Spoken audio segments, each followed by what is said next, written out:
दोस्तों, जय मसीह की। परमेश्वर पिता का धन्यवाद देते हैं आज के दिन के लिए, इस सुंदर शाम के लिए कि उसने एक बार फिर से हमको ऐसा मौका दिया कि आज हम परमेश्वर के वचन को लेकर के आने पाते हैं। पिछले दिनों से हम देख रहे हैं, भजन संहिता की पुस्तक का अध्ययन करते हुए हम आ रहे हैं। इससे पहले कि हम आगे बढ़ें, जो सूचनाएं हैं उसको हम पहले देख लेंगे। आप देख रहे हैं कि मसीह मंथन बैठक जो प्रभु के कार्य को सही और खरी शिक्षा के साथ में आगे बढ़ रही है लेकर के, आप उस मैसेज को आप सुने, आप हमारे ग्रुप से जुड़े, मसीह मंथन वर्ल्ड ग्रुप से आप जुड़े और परमेश्वर के वचन जो पास्टर डेनियल राज के द्वारा दिया जाता है आप उनको सीखें, सुने और आत्मिक लाभ को प्राप्त करें। और भी अधिक आप जानना चाहते हैं, सीखना चाहते हैं या आपके पास में कोई प्रश्न है तो आप उनसे पूछ भी सकते हैं। नीता शालोमन जी को आप फ़ोन कर सकते हैं और आप बाकी डिटेल्स आप उनसे ले सकते हैं। यदि किसी प्रकार की भेंट देना चाहते हैं या फाइनेंशियल कोई सपोर्ट करना चाहते हैं तो आप वो भी कर सकते हैं। परमेश्वर का वचन कहता है कि हर्ष से देने वालों से परमेश्वर प्रसन्न होता है, प्रीति रखता है। तो आप अवश्य ही हमारे दिए गए संदेश से आप सुने और आत्मिक लाभ को प्राप्त करें। हम भजन संहिता की पुस्तक से हम देख रहे हैं और आज हम तीसरा अध्याय को हम देखेंगे। हमने पिछले दिनों में एक भूमिका के तौर पर तीसरा अध्याय 1 से 3 तक हमने इसको देखा था। आज हम पूरे अध्याय को हम देखेंगे। जैसे लिखा है यहाँ पर वचन, भजन संहिता की पुस्तक उसका तीसरा अध्याय। हे यहोवा, मेरे सताने वाले कितने बढ़ गए हैं, वे जो मेरे विरुद्ध उठते हैं बहुत है। बहुत से मेरे प्राण के विषय में कहते हैं कि उसका बचाव परमेश्वर की ओर से नहीं हो सकता। परंतु हे यहोवा, तू तो मेरे चारों ओर मेरी ढाल है, तू मेरी महिमा और मेरे मस्तक का ऊंचा करने वाला है। मैं ऊंचे शब्द से यहोवा को पुकारता हूँ और वह अपने पवित्र पर्वत पर से मुझे उत्तर देता है। मैं लेट कर सो गया, फिर जाग उठा, क्योंकि यहोवा मुझे संभालता है। मैं उन 10,000 मनुष्यों से नहीं डरता जो मेरे विरुद्ध चारों ओर पाती बांधे खड़े हैं। उठ हे यहोवा, हे मेरे परमेश्वर, मुझे बचा ले, क्योंकि तूने मेरे सब शत्रुओं के जबड़ों पर मारा है और तूने दुष्टों के दांत तोड़ डाले हैं। उद्धार यहोवा ही से होता है। हे यहोवा, तेरी आशीष तेरी प्रजा पर हो। परमेश्वर पिता अपने वचन को के पढ़े और सुने जाने पर हम में से प्रत्येक को आशीष दे। आइए आज हम इसके अध्ययन में जाएंगे। उससे पहले कि हम जाएं, आइए हम प्रार्थना करेंगे। सृष्टिकर्ता परमेश्वर पिता, बड़ी धन्यवादी मन से आपके चरणों में प्रभु धन्यवाद देते हैं आज के वचन के लिए प्रभु जी, जबकि आपने हमें तैयारी करने का अवसर दिया प्रभु। जब हम आपके वचन को लेकर के आते हैं पिता परमेश्वर, होने दे खुदावन बाप कि आप मेरी ओर से प्रभु आप बोले राजा, वही वचन होने पाए प्रभु जी जो आप चाहते हैं पिता। हर एक सुनने वालों पर और मेरे बोलने पर आपकी दया और अनुग्रह बनी रहने पाए प्रभु जी। होने दे पिता परमेश्वर, ये वातावरण आपके नियंत्रण में रहे, नेटवर्क आपके नियंत्रण में रहने पाए। सारा आदर महिमा आपको देते हैं। प्रार्थना प्रभु यीशु मसीह के नाम से मांगते हैं, आमीन। हे यहोवा, मेरे सताने वाले कितने बढ़ गए हैं। ये राजा दाऊद का लिखा हुआ भजन संहिता है। अध्याय 3 जो है राजा दाऊद के द्वारा लिखा गया है, जब वह अपने पुत्र अबशलोम के सामने से भागा जाता था। यहाँ पर हम हेडिंग में इसको देखते हैं, हे यहोवा, मेरे सताने वाले कितने बढ़ गए हैं। ये दाऊद किस परिस्थिति की बात कर रहा है? यहाँ पर दाऊद को हम देखते हैं कि वो अबशलोम से डर से भाग रहा है। यहाँ पर हम देखते हैं ये कब की घटना है, तो हम दूसरा शामुएल को हम देखेंगे। जैसे हमने पिछले दिनों में भी हमने इसकी चर्चा की थी, शॉर्ट में हमने देखा था। दूसरा शामुएल की पुस्तक उसका 12 अध्याय से जब हम देखते हैं, 11 अध्याय से जब हम देखते हैं, दाऊद और बतशेबा के जीवन को हम देखते हैं कि दाऊद कैसे बतशेबा को यानी उरिया की पत्नी को उसने देखा और उस पर उसकी दृष्टि पड़ी और उसने यूरिया की पत्नी को हर लिया। हम देखते हैं कि उसने न सिर्फ उसकी पत्नी को हर लिया किंतु षड्यंत्र के साथ में उसने यूरिया को मरवा भी दिया। और यहाँ पर हम देखते हैं कि जो उसने धोखे से मरवाया वचन हमको दिखता है। दूसरा शामुएल 11 अध्याय पद 27 कहता है कि परमेश्वर को उसका ये कार्य अच्छा नहीं लगा और परमेश्वर जो है उससे क्रोधित हो गया। परमेश्वर यूरिया से क्रोधित हुआ। उसके बाद में हम देखते हैं कि उसके इसी पाप के कारण फिर हम देखते हैं कि आगे जो है उसके परिवार में बहुत सी तकलीफ़ें आई। उसके परिवार में बहुत सी तकलीफ़ें आई, उसके बच्चे मारे गए और हम देखते हैं कि उसके बच्चे जो कि अनाज्ञाकारी में चल रहे थे, उसके बच्चे आज्ञाकारिता में नहीं थे, उसके बच्चे सही शिक्षा में नहीं थे, परमेश्वर का डर उनके जीवन में नहीं था, परमेश्वर की उपस्थिति उनके जीवन में नहीं थी। जब हम 12 अध्याय तक हम देखते हैं, दूसरा शामुएल में हम देखते हैं 12 अध्याय में हम कैसे उसके पाप को देखते हैं और फिर हम 13 अध्याय में भी हम उसके बच्चों के पाप को देखते हैं। हम अमोन को देखते हैं जो तमार पर उसका दृष्टि गया। तमार अबशलोम की बहन थी।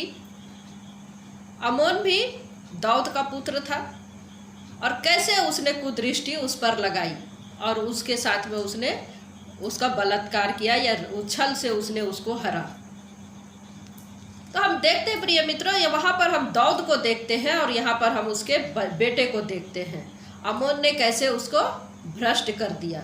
दाऊद का परिवार में 13 अध्याय से हम देखते हैं कि बहुत ही समस्याएं आई। दूसरा शामुएल में हम इसको देखते हैं, दाऊद ने पाप किया, इधर उसके बच्चे ने पाप किया। इस तरह बच्चों का जीवन भी खराब हम देखते हैं। दाऊद को हम देखते हैं कि उसका कोई भी कंट्रोलिंग पावर अपने बच्चों पर नहीं था। दाऊद का जो था उसके बच्चों पर कंट्रोल नहीं था। हम देखते हैं कि दाऊद एक अच्छा पिता नहीं बन पाया, ना ही उसने एक अच्छा आदर्श बन पाया और दाऊद के कारण हम देखते हैं कि बच्चे बिगड़ गए।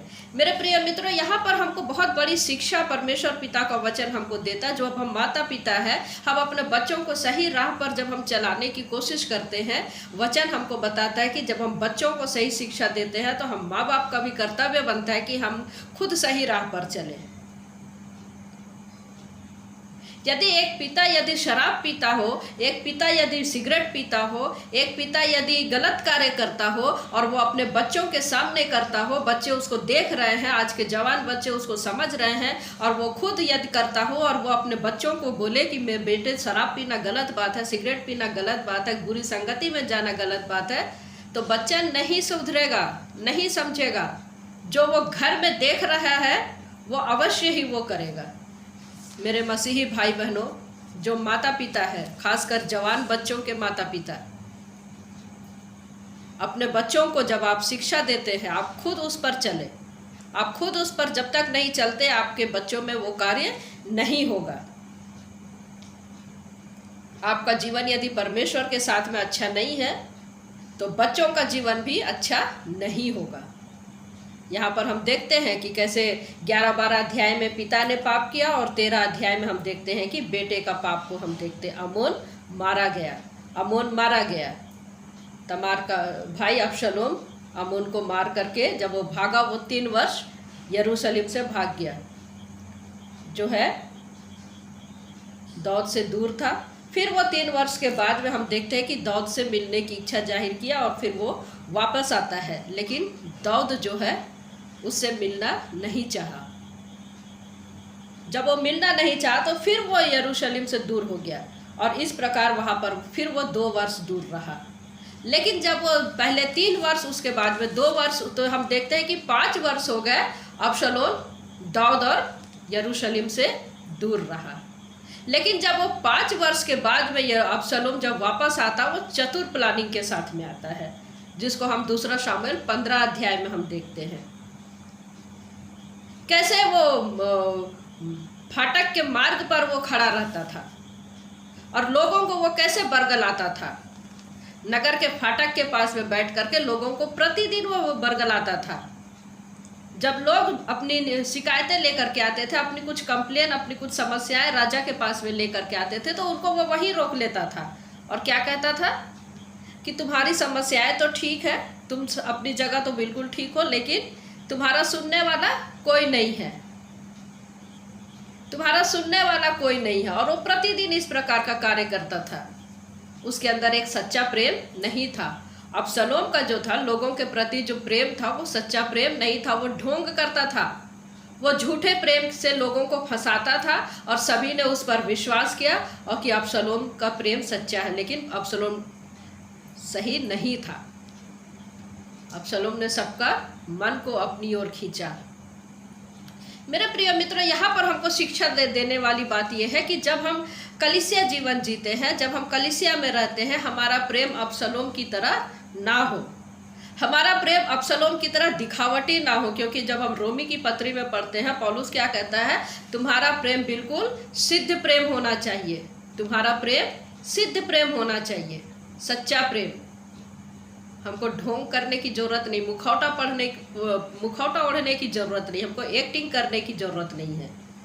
परमेश्वर का वचन हमको कहता है कि हम सच्चा प्रेम रखें, सच्चा आदर रखें, और परमेश्वर ऐसे लोगों का आदर करता है। यहाँ पर हम अबसलोम को देखते हैं, एक तरह के झूठे प्रेम के कारण कुछ लोग जो है अबसलोम की तरफ हो गए,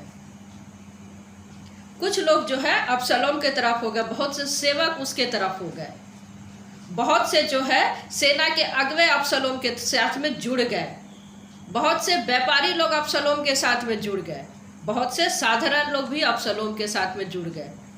और इस प्रकार हम देखते हैं कि अबसलोम के बहुत सारे लोग हो गए।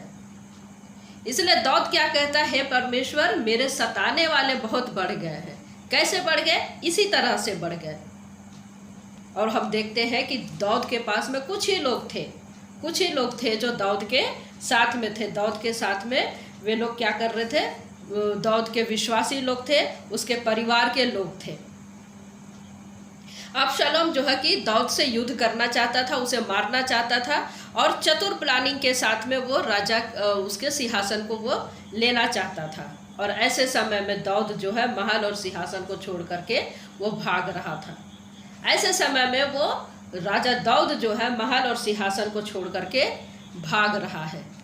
जब हम दूसरा शामुएल को हम देखते हैं 15 अध्याय का, हम जब 23 पद को देखते हैं और 30 पद को देखते हैं, वहाँ पर क्या लिखा है कि सब लोग रो रहे हैं। जो दाऊद के साथ में उसके कुछ परिवार के अपने लोग हैं, कुछ उसके विश्वासी लोग हैं, और वे लोग क्या कर रहे हैं? रो रहे हैं।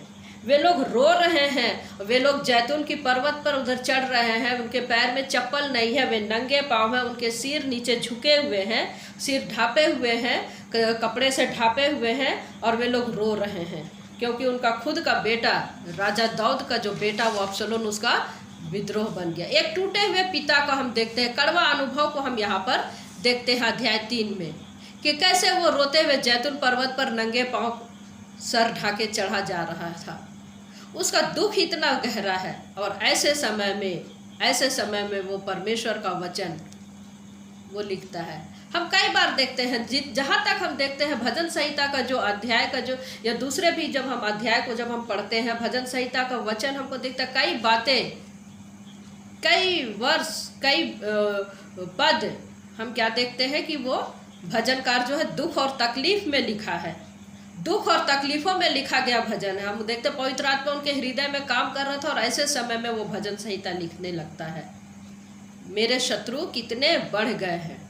3:1 में क्या कहता है? मेरे शत्रु कितने बढ़ गए हैं।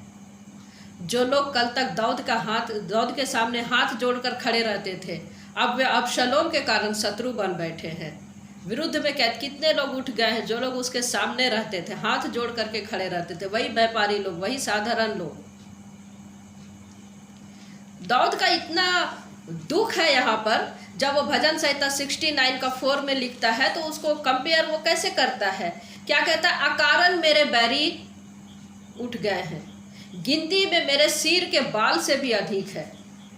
अकारण, सचमुच में अकारण मेरे बैरी हैं, और गिनती में मेरे सिर के बाल से भी अधिक हो गए हैं। ये दाऊद के भजन हैं। मेरे प्रिय मित्रों, सचमुच में जब हम आत्मिक जीवन में रहते हैं, हमारे शत्रु 2 प्रकार से हमको दिखते हैं। एक तो हमको आंख में दिखता है, और एक दूसरा जो कि हम नहीं देख पाते। आत्मिक है हमारे शत्रु, लेकिन जब आत्मिक होने के कारण हम उनको देख नहीं पाते, कई बार हम उनको समझ नहीं पाते, और इसके लिए हमको पवित्र आत्मा की सहायता की जरूरत पड़ती है। इसके लिए हमको पवित्र आत्मा की सहायता की जरूरत होती है, अनदेखे शत्रु अर्थात शैतान के लिए, जो कि वो हर रोज चाहता है कि हम वो कैसे परमेश्वर के लोगों पर हमला करें, हम लोग कैसे गिर जाए। वो हर समय वो हमको चाहता है कि हम गिरते रहें, परमेश्वर से दूर हो जाए। तो हमें दाऊद की तरह परमेश्वर से प्रार्थना करना है। मेरे प्रिय मित्रों, हमको दाऊद की तरह परमेश्वर से प्रार्थना करता। भजनकार 35 उसका 1 में कहता है, प्रभु तू मेरे शत्रु से लड़, जिन शत्रुओं से मैं अब लड़ता हूँ, जो शत्रु मेरे संग लड़ रहे, प्रभु मेरे से ज्यादा तू लड़। हमें ऐसी प्रार्थना करना है, हमें ऐसी प्रार्थना करना है। जब हम यहोशापात के जीवन में हम देखते हैं, यहोशापात के जीवन में हम क्या देखते हैं, जब उसको चारों तरफ से अम्मोनी लोग और मुनियों ने कुछ घेर लिया था, उसको जब युद्ध करने के लिए आए थे, क्या होता है कि वो प्रार्थना करता है, उपवास के साथ वो प्रार्थना करता है। इसका हम विवरण दूसरा इतिहास उसका 20वां अध्याय में हम देखते हैं 1 से 3 पद तक। जब शत्रु आपके विरोध में आते हैं तब आपको क्या करना चाहिए। जब शैतान आपके विरोध में कार्य करता, तो यदि आपकी इच्छा होती, आप जरूर उपवास के साथ में प्रार्थना करें। यहोशापात ने प्रार्थना किया, यहोशापात ने प्रार्थना किया, प्रभु हमारे पास ताकत नहीं, तू हमारे लिए लड़, हमारी दृष्टि तेरी ओर है, हमारी आंखें तेरी ओर है प्रभु। हम उपवास के साथ और प्रार्थना के साथ तेरी ओर देखते हैं। और यहोशापात को इसका उत्तर मिला, यहोशापात को परमेश्वर का उत्तर मिला।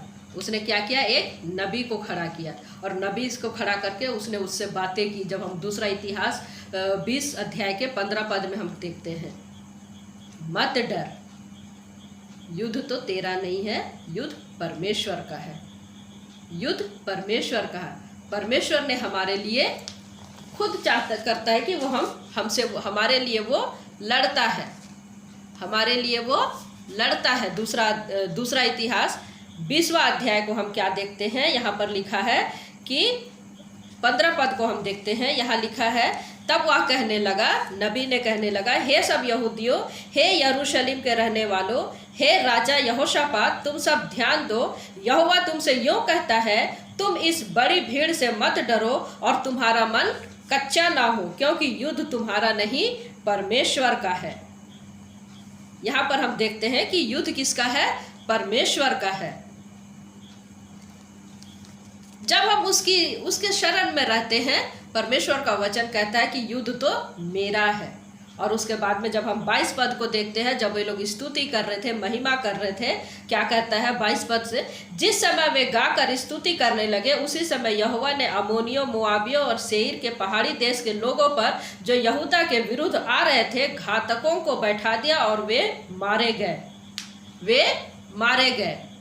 कितने मारे गए, पूरे के पूरे मारे गए। पद 25 को जब हम पढ़ते हैं, यहाँ पूरे हम 22 से लेकर के आगे पूरे 25-26 पद तक हम यहाँ देखते हैं। 25 में लिखा है, तब यहोशापात और उसकी प्रजा लूट लेने को गए और शवों के बीच बहुत सी संपत्ति और मन भावने गहने मिले। उन्होंने इतने गहने उतार लिए कि उनको ना ले जा सके, वरन लूट इतनी मिली कि बटोरते बटोरते 3 दिन बीत गए।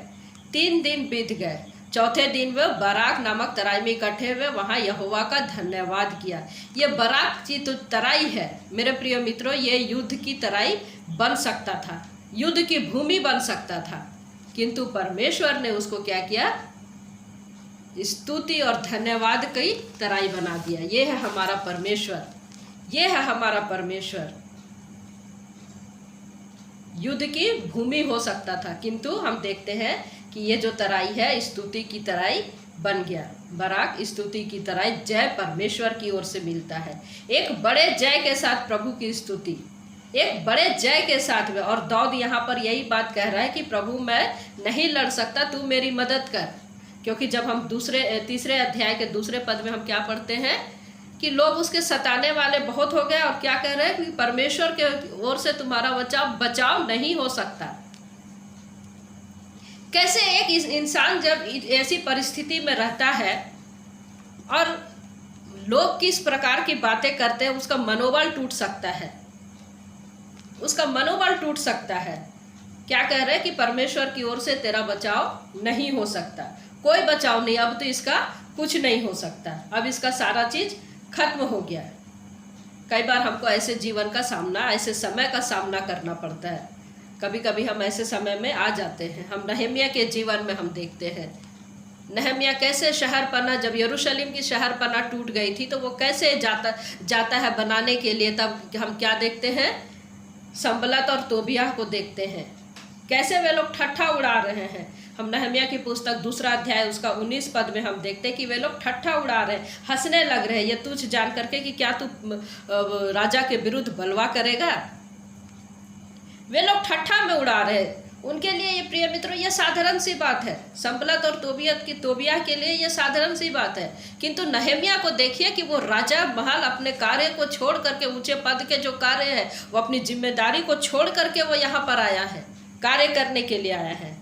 मेरे प्रिय मित्रों, आपकी स्थिति भी ऐसी हो सकती, आप जब परमेश्वर का कार्य करते हैं, जब आप प्रभु के लिए प्रार्थना करते हैं, दूसरों के लिए प्रार्थना करते हैं, आप परमेश्वर के कार्य को करते हैं, लोग आपके ठट्ठा उड़ा सकते हैं, लोग आपकी हंसी उड़ा सकते हैं, लोग आपकी खिल्ली उड़ा सकते हैं। ऐसे समय में जब आप प्रभु की आराधना कर रहे हैं, जब ऐसे समय में जब आप सुसमाचार बांट रहे हैं, लोगों के लिए प्रार्थना कर रहे हैं, आपको लोग देख करके ठट्ठा उड़ा सकते, लेकिन हमको नहम्याह की तरह अपने कार्य में हमको लगे रहना है। मेरे प्रिय मित्रों, हमको लगे रहना है, क्योंकि शैतान के लिए वो काम, दूसरों के लिए वो कार्य साधारण बता सकते हैं उनकी दृष्टि में, लेकिन जब आप परमेश्वर के लिए कार्य करते हैं, परमेश्वर की दृष्टि में वो कार्य बहुत बड़ा होता है। तो हमको निराश नहीं होना है, अपने विश्वास को घटने नहीं देना है, क्योंकि हमको जीवन में आगे बढ़ना है। भजनकार में क्या कहता है दाऊद को? लोगों ने कहा कि प्रभु ने दाऊद को त्याग दिया है। लोगों ने यही कहा कि दाऊद को परमेश्वर ने त्याग दिया है। जब आपकी समस्याएं बढ़ती है, प्रिय मित्रों, ये कभी ना कहे कि परमेश्वर ने मुझे भूल गया, परमेश्वर मुझे जवाब नहीं दे रहा है। ये आपको डगमगाने की स्थिति में ला करके लोग खड़े कर देते, क्योंकि उनके पीछे शैतान का मकसद होता है। परमेश्वर ना तो हमको भूलता है, ना तो हमको त्यागता है। भले ही हम भूल जाते हैं, किंतु वो हमको नहीं भूलता। जब हम यशायाह नबी की पुस्तक उसका 49 में जब हम पढ़ते हैं, यशायाह 49 का 14 से जब हम पढ़ते हैं, यशायाह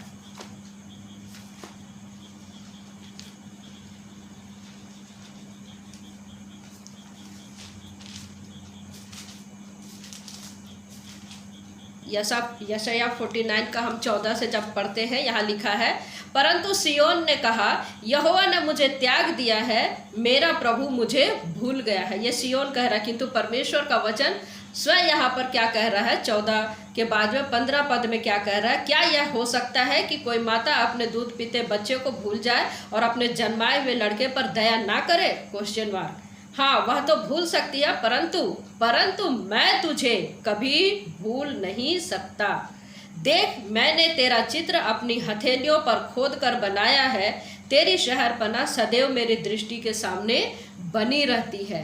परमेश्वर का प्रतिज्ञा है, ना तो वो हमको कभी छोड़ देगा, ना ही वो हमको त्यागेगा।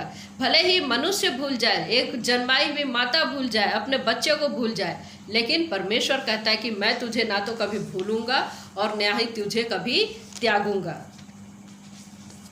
अब जब हम भजन संहिता की 3 के तीसरे पद में जब हम जाते हैं, यहाँ पर दाऊद क्या कहता है कि तू मेरी ढाल है। बहुत अच्छा वचन यहाँ पर हमको दाऊद यहाँ पर कह रहा है। भजन संहिता 3 में जब हम देखते हैं, 3 का 3 में हम देखते हैं, दाऊद कह रहा है कि तू मेरी ढाल है।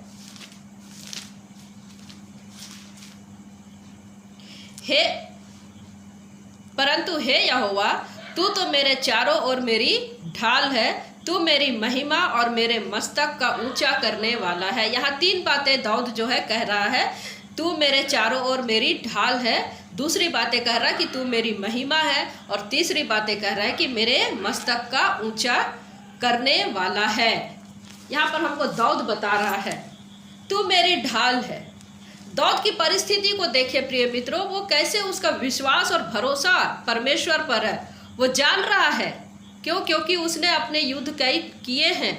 ऐसे समय में परमेश्वर उसके साथ में था। शुरू से उसके जीवन में हम देखते हैं कि परमेश्वर की उपस्थिति रही है, और इस समय में भी हम देखते हैं कि दाऊद का जो विश्वास और भरोसा परमेश्वर पर जो बना हुआ, इसलिए वो कह रहा है कि तू मेरी ढाल है। हम अब्राहम के जीवन में देखते हैं मेरे प्रिय मित्रों, हम उत्पत्ति की पुस्तक में देखते हैं 14 अध्याय में हम देखते हैं कि कैसे 5 राजा अब्राहम के विरुद्ध में उठ खड़े हुए थे। और ऐसे समय में जो है अब्राहम अपने तंबू में था, अपने ना तो उसके पास में कोई सेना थी, ना ही कुछ उसके लोग, उसके प्रिय अपने लोग थे, और वो फैमिली मेंबर के साथ में था।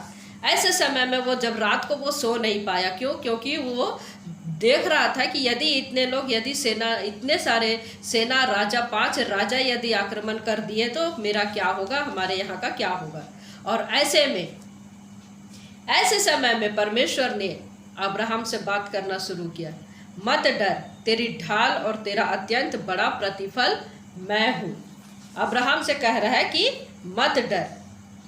मेरे प्रिय मित्रों, परमेश्वर का वचन हमको कहता है कि मत डर। जब सैनिक जब युद्ध भूमि में जाता है तो कैसे उसके एक हाथ में तलवार रहता है, दूसरे हाथ में ढाल रहता है। वो तलवार से वो लड़ाई करता है और ढाल से वो सामने वाले के से बचाने के लिए अपने उस हथियार का इस्तेमाल करता है। परमेश्वर का वचन हमको यहाँ पर कह रहा है, अब्राहम से कर रहा है कि मैं तेरी ढाल हूँ, मैं तुझे प्रोटेक्ट करूँगा, मैं तुझे ढाल बनाऊँगा, मैं तेरी रक्षा करूँगा, मैं तेरा प्रतिफल भी दूंगा, जो बड़ा प्रतिफल है। और परमेश्वर का वचन हमको कहता है, भजन संहिता 84 का 11 में कहता है, क्योंकि यहोवा परमेश्वर सूर्य और ढाल है, यहोवा अनुग्रह करता है और महिमा देगा, और जो लोग खरी चाल चलते हैं उनसे वह कोई अच्छी वस्तु रख ना छोड़ेगा। ये परमेश्वर का वचन है, ये परमेश्वर का वचन है प्रिय मित्रों। वो हमको प्रतिज्ञा देता कि ना तो मैं तुझे छोड़ूंगा, ना तो मैं तुझे त्यागूंगा, मेरे लोग लज्जित नहीं होंगे। हम पहला पत्रस 2 अध्याय का हम 10वां पद में हम देखते हैं, तुम पहले तो कुछ भी नहीं थे, पर अब परमेश्वर की प्रजा हो, तुम पर दया नहीं हुई थी, पर अब तुम पर दया हुई है। मेरे प्रिय मित्रों, ये परमेश्वर हमसे कह रहा है, परमेश्वर का वचन हमसे कह रहा है, तुम पहले तो कुछ भी नहीं थे। पहले मतलब उद्धार से पहले, बपतिस्मा से पहले आप परमेश्वर के संतान नहीं थे, परंतु अब तुम पर दया हुई है, अब तुम मेरे प्रजा हो। परमेश्वर ने प्रतिज्ञा किया है, और यही प्रतिज्ञा को हम देखते हैं कि कैसे मूसा के साथ में परमेश्वर का वचन था। परमेश्वर कैसे मूसा के साथ में कार्य किया। मूसा के जीवन में हम देखते हैं कैसे इस्राएलियों को उसने आगे फिरौन की गुलामी से उसने छुड़ाया। फिरौन उनको कहता था कि यहीं पे आराधना करो, किंतु मूसा ने क्या कहा, नहीं, हम यहाँ पर नहीं करेंगे, हम मरुभूमि में जाएंगे परमेश्वर की आराधना करना। उस जगह से उत्तम है मरुभूमि में स्तुति महिमा करना। परमेश्वर पर हमको विश्वास रखते हुए हमको उसकी आराधना करना है। वो हमारी ढाल, हमारी चट्टान। हम देखते हैं कि अय्यूब की पुस्तक में हम देखते हैं कि परमेश्वर ने उसको जो आशीष दी थी वो भी एक ढाल की तरह थी। जब हम परमेश्वर के वचन में हम स्थिर रहते हैं, परमेश्वर हमारे लिए ढाल ठहरता है। इसलिए वो कहता है कि क्योंकि वह तो मुझे विपत्ति के दिन में अपने मंडप में छिपा रखेगा, अपने तंबू के गुप्त स्थान में वह मुझे छिपा रखेगा। वो हमारे छुपने का स्थान है। उसकी उपस्थिति में हम छुपते हैं।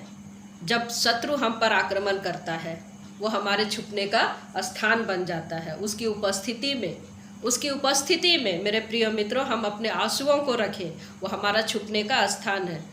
जो परम प्रधान के छाए हुए स्थान में रहता है, वो सर्वशक्तिमान के छाया में ठिकाना पाएगा। परमेश्वर का वचन हमसे कहता है, तो वो मेरी महिमा है। दूसरी बात कहता है कि वो मेरी महिमा है।